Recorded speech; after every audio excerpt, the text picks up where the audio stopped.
Welcome to Boss Action Media. Oh, where we just don't give a shit. How time flies. I almost forgot about this comic coming out this week. Anyway, today we will be reviewing the first issue in the 7-part series for Justice League vs. Godzilla vs. Kong. An epic title for what hopefully will be an epic series. However, I am not going to lie, this issue was not that great. The writing is kind of corny, and the plot is a little goofy, and that artwork is about average. Let's summarize the comic. The issue starts off with Clark Kent and Lois Lane having dinner, right before he gets down on one knee to ask her to marry him. But before that happens, Godzilla comes along to kick some ass. But then the comic flashes back to 12 hours earlier, and we see the Flash and Green Lantern talking about how Superman is planning to go on vacation for the first time ever,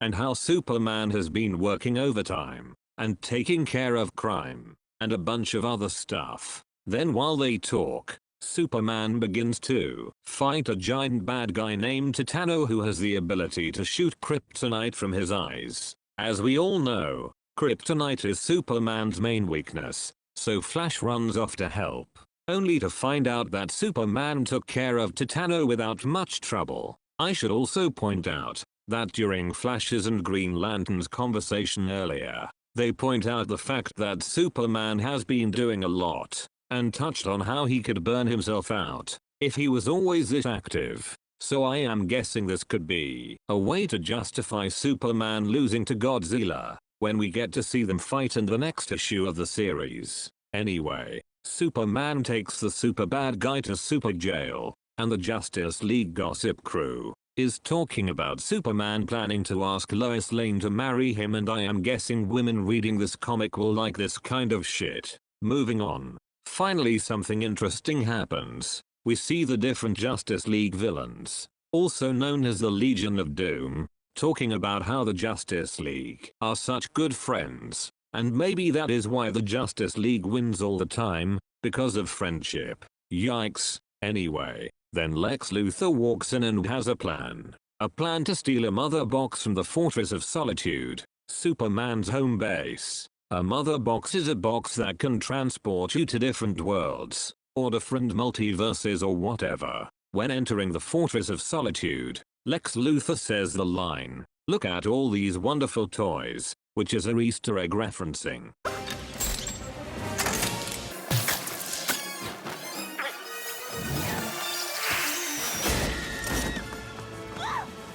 Get those wonderful toys.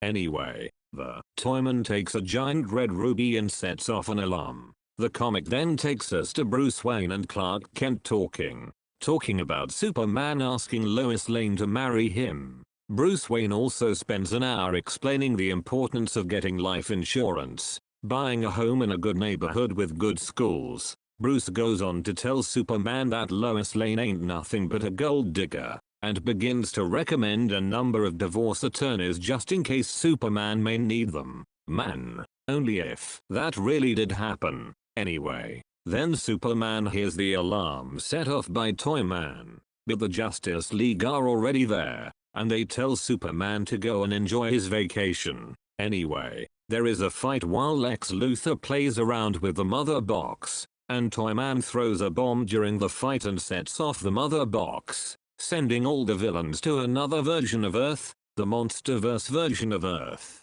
Anyway, Superman and Lois Lane continue pissing me off by talking about their vacation, and then the comic turns to the villains in the Monsterverse, getting attacked by a skull crawler, but also getting saved by King Kong. This villain here is Gorilla Grodd, and he is a smart ape, and already planning on making friends with King Kong. The villains find a command center, and determine that they are on another version of Earth, one with an island called Skull Island. They also see some of the Monsterverse monsters. You may recognize a few of them, and the monsters are being monitored and tracked, at which point Toyman says the line, "Such wonderful toys," which is a reference to Get those. Anyway, Toyman starts talking a bunch of shit, then gets mad and grabs the red jewel he stole, and wishes for all the monsters from the Monsterverse version of Earth to be transported to the DC version of Earth. And then the comic flashes back to the present time,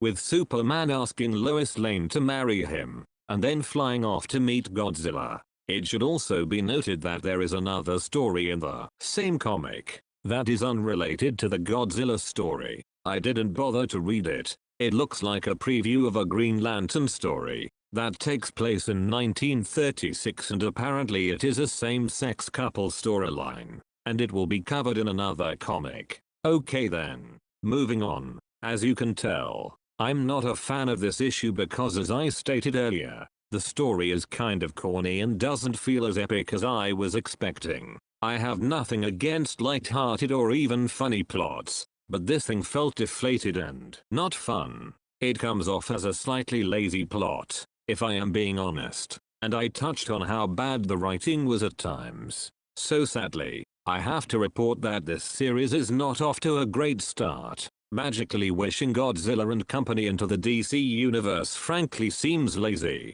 but at least they are now there and can battle and destroy shit. All I have to say is that the action in the upcoming issues better make up for this. Hell, they better have Godzilla kill Superman, so we can stop hearing about Superman asking Lois Lane to marry him and going on vacation. Godzilla better make him pay for boring the hell out of me. My final score for this issue is a 6 out of 10. I am only given it a 6 out of 10 because King Kong looked cool, and overall the artwork was not bad.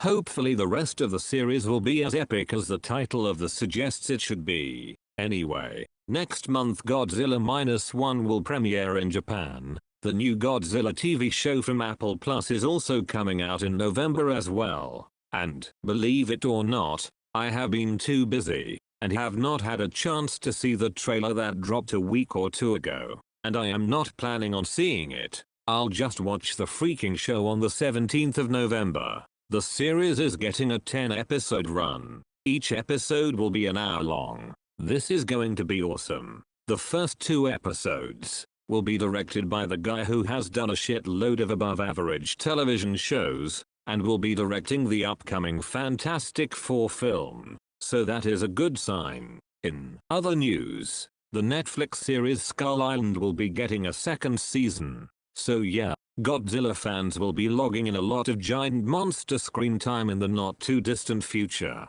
Anyway, thank you for watching Boss Action Media, and remember, if you have to do an action, make it.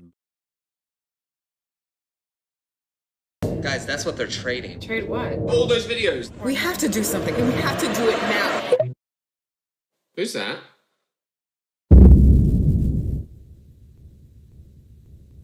Welcome to San Andreas, I'm CJ from Grove Street.